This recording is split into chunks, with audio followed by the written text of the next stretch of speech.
Meet Kafka, where his dream of joining the defense force gets stomped on by a monster. Literally. Now he's stuck cleaning up after the real heroes until fate throws him a monstrous curveball. Here's Kaiju number 8. In Yokohama, a kaiju emerges from the river after taking a dip, causing chaos. The flashy 3rd Division swoops in, parkouring, and one badass lady with a cannon blows the kaiju to bits. Meanwhile, Kafka, our cleanup crew guy, munches on his lunch while eyeing the mess he'll be scrubbing. He's got a stomach of steel, perfect for cleaning up and eating at the same time, but let's be real, no one's cheering for the guy who wipes kaiju's guts off the pavement. Back home, Kafka stinks of kaiju and tries not to gag while watching the news. There's his childhood friend, Captain Mina Ashiro, leading the 3rd Division. She's living their shared dream while he's knee-deep in monster poop. Kafka tells himself his job's important, but deep down, he wonders if he's just settling. The next day, Kafka meets Reno, a new part-timer with big Defense Force dreams, just like Kafka once had. When Reno asks why Kafka gave up, Kafka forces a smile and says he was always outmatched. Reno vows not to give up, leaving Kafka to quietly mourn his lost hopes. At work, Reno is assigned to clean the intestines, and Kafka secretly enjoys knowing what's coming until he gets the same assignment, wiping the grin off his face. Despite his protests, Kafka's boss praises his dedication, hinting he could have been great in the defense force if only he'd passed the test. During lunch, Reno struggles to keep his food down, and while Kafka finds it amusing, he's not immune to the gross task either. Seeing Reno's pathetic lunch, Kafka gives him a multivitamin and forces nose plugs on him. Back on the job, they finish the stinkiest task of the day. As the crew leaves, Kafka stays behind to wrap up. Reno returns not for a rematch, but to thank Kafka for helping him survive his first day. He also mentions the Defense Force age limit is now 32, hinting Kafka still has a shot, though Reno plays it off like he doesn't care. Their budding bromance is interrupted by a creepy, human-faced spider kaiju that bursts from the ground and attacks Reno. Kafka pulls him to safety and urges him to run for help, reminding Reno that if he wants to join the Defense Force, he can't die on day 1. Reno reluctantly flees while Kafka lures the creature away, barely escaping through a building. Memories of his childhood with Mina flood back when they lost their home and vowed to join the Defense Force together, making Kafka wonder if it's too late to fulfill their promise. Kafka lands hard, injured but determined. Kafka tries to fight the Yoju, only to be overpowered and thrown, resulting in his legs breaking. As the Yoju moves in for the kill, Reno returns, wielding a signboard like a hero. He called for help but couldn't leave Kafka behind. Unfortunately, Reno isn't exactly a powerhouse, and Kafka watches in despair. Just when all seems lost, a tiger suddenly appears and takes down the kaiju in seconds. To Kafka's amazement, it's Mina leading her team with the authority he can only dream of. Their eyes meet briefly before she moves on. Later, bandaged and alone in the hospital, Kafka reflects on how Mina has soared while he's stuck cleaning. Reno interrupts, praising Kafka for saving him and suggesting he give the Defense Force another shot. Kafka feels a spark of hope until an ugly kaiju firefly thingy bursts into the room and flies straight into his mouth. Kafka convulses as the kaiju transforms him into a freakish kaiju hybrid. Hearing commotion, Reno rushes over and screams in horror. An old geezer spots Kafka's monstrous form and immediately calls for help, sending Kafka and Reno into a panic. As the Defense Force gears up to take down the kaiju, Kafka accidentally shatters a wall, realizing he's now ridiculously powerful. As they flee, Kafka's body does bizarre things, like his tongue snatching a bird. When Kafka suddenly feels a bathroom emergency, Reno points out that his new anatomy might complicate things. Kafka horrifically discovers he's peeing from his rodots, leaving them both in stunned silence. Kafka breaks down, sobbing that he'll never join the Defense Force now. Reno and Kafka hide in an abandoned building, but a kaiju erupts from the ground before they can catch their breath. Meanwhile, at the new attack site, a mother and daughter are trapped under debris.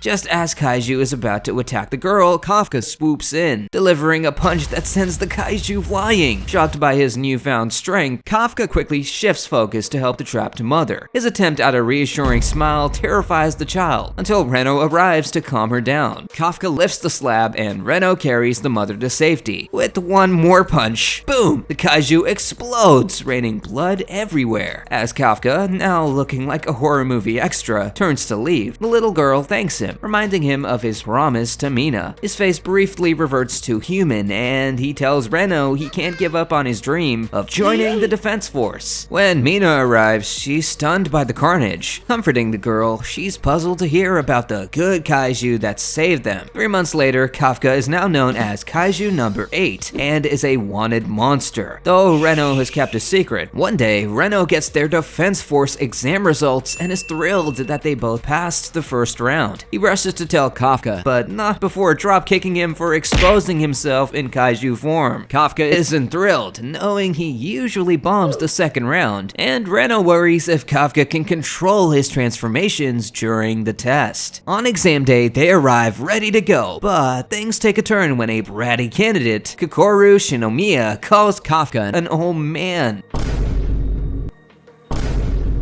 and demands he move his van from her lucky number spot. Kafka grinds his teeth, muttering about teaching her manners when she casually undresses, revealing a high-tech suit underneath. She powers up, tosses Kafka's van like it's nothing, and introduces herself, bragging about her kaiju slaying skills. Kakoru approaches Kafka, sniffs him, and comments that he smells like a kaiju, but Reno quickly covers, saying they work in kaiju disposal. When Kafka lifts the van back into place, Kakoru is surprised, thinking he's using a suit. After she leaves, Reno smacks Kafka for using his powers, but insists he only transformed the hidden parts. They barely manage to brush off security guards investigating the noise. The fitness test begins, and Kafka struggles, landing 219th out of 225. Kakoru, who ranks 5th, rubs it in his face, while Kafka regrets not using his powers, thinking it would have been unfair. Meanwhile, Mina gets briefed on the top candidates, including the talented Kakoru. Kafka, impressed by her skills, becomes her biggest fan, but gets a black and blue makeover by her bodyguards when he tries to congratulate her. Kakoru challenges him to match her score, leaving Kafka feeling doomed. Reno reassures him, reminding Kafka that the next part of the test plays to their strengths: kaiju disposal. Vice Captain Soshiro Hoshina welcomes the candidates and explains the test, neutralizing kaiju. Kafka and Reno panic, unprepared for real combat, but are saved by a trap when a kaiju charges. Toshiro hands out specialized suits. Kuru impresses with a 46% combat power unleash, while Kafka embarrassingly scores 0%, earning laughs. Kakoru, however, is curious about Kafka's true potential. The test begins with 36 Yoju and 1 Hanju in the test zone. Kakoru shows off, taking down 2 Yoju. Mina's arrival motivates Kafka, who realizes the drones are also testing adaptability. Kafka and Reno decide to support the attackers, using their knowledge instead of brute force. They rush to help other candidates fighting a Yoju. Kafka, recognizing the kaiju's weak points, uses a stun grenade and directs the others to target its vulnerable stomach. Together, they take down the kaiju, impressing Soshiro and Mina. Feeling confident, Kafka continues without using his powers until a Yoju attacks, sending him flying and breaking his leg. Kakoru swoops in, wipes out the Yoju in seconds, and mocks Kafka, telling him to stay down. Despite the pain, Kafka refuses to quit. His combat power ticks up to 0.01%, surprising the examiners. Reno carries Kafka on his shoulders, and they catch up to Kakoru, who's effortlessly taking down Yoju after Yoju. She then single-handedly takes out the Hanju, leaving everyone stunned by her skill. Toshiro is impressed, but slightly disappointed that Hikaru breezed through the test he worked so hard to set up. Still, he's glad no one dropped out and that injuries were minimal, thanks to Kakoru. Satisfied with her performance, Kakoru wonders if her father, director Shinomiya, would be proud. She's about to gloat at Kafka again when an entity suddenly appears and shoots her in the chest. Suddenly, the Yoju start waking up, shocking everyone. Kakoru narrowly saves herself by focusing her shield on a single point, but the mysterious attacker fires more shots, gravely injuring her. Mina orders an evacuation, but Kakoru, driven by her father's demand for perfection, refuses to back down. She musters her strength, but is swatted away by the Hanju, and memories of her father's relentless pressure flood her mind. Kakoru tries to fight back, but the Hanju breaks her arm, leaving her defenseless. As the Hanju prepares to finish her off, Kafka swoops in, pulling her to safety. He tells her she's done enough enough and that it's his turn now, transforming into his kaiju form. Kafka begs Kokoru not to tell the defense force, promising to explain everything once he's finished kicking Hanju's butt. In the operating room, a massive energy surge is detected, indicating something more powerful than any kaiju in history. Kafka obliterates the Hanju with a single super punch, but panics when the remains twitch, praying for them to stay dead. Thankfully, they do. Kafka rushes to Kokoru, takes out a sneaky Yoju, and scolds her for risking her life. Their argument is interrupted by Reno, who smacks Kafka out of worry. As they bicker, Kokoru faints. Mina and Soshiro arrive just after Kafka and Reno have carried Kokoru to safety. The scene sparks suspicions of a connection to the incident from 3 months ago. At the hospital, Kafka and Kokoru recover. Mina visits to thank Reno for rescuing Kokoru. Kafka tries to talk to Mina but stops, vowing to speak to her once he becomes an officer. News of the revived Hanju's defeat spreads quickly. Meanwhile, the kaiju responsible for the reanimation watches the coverage on his smartphone while sitting on a toilet, puzzled over who defeated the Hanju. He transforms into a human after getting a call and rushes to meet the cleaning crew, who have no idea their new colleague is a kaiju in disguise. That's a wrap for today's wild ride. If you enjoyed the chaos, don't forget to smash that subscribe button like Kafka smashed the Hanju, and hit the bell icon so you're the first in line for more action-packed anime recaps. See ya.